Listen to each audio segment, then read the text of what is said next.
Guys, oh, 100 plus pesos lang na bag.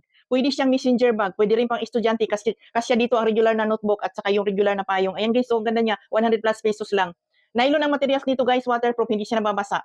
Ayan, ha, tingnan nyo naman oh. Itong ating sling na adjust to ha, pwede nating pahabaan, pwede nating gawing sling bag, pwede nating gawing crossbody bag, pwede nating gawing shoulder bag. Ayan guys ha, ayan oh, meron siya ditong lagayan ng buti. Yung buti. Ayan, dalawahan, kabilaan yan.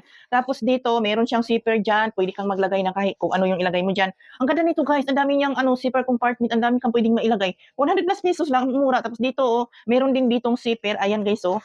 Ayan, pwede ka rin maglagay dyan. Oo, ang laki pa talaga. Marami ka pang pwedeng ilagay. Tapos dito sa pinaka-main zipper niya, ayan guys, oh. Ang laki niya guys. Ayan oh, ang dami ko nang pwedeng nilagay. Kasi pa dito ang notebook na regular notebook. Pwede talaga siyang pang estudyante guys. Pwede din pang messenger. Ayan.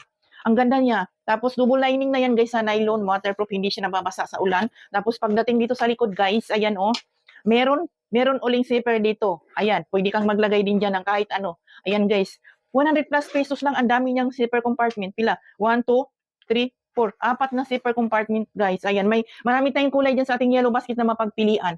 Ayan guys oh, ang ganda. Tapos matibay pa siya. Tingnan niyo naman, matibay pa. Oh, diyan lang sa ating yellow basket. 100 plus pesos lang, mura lang.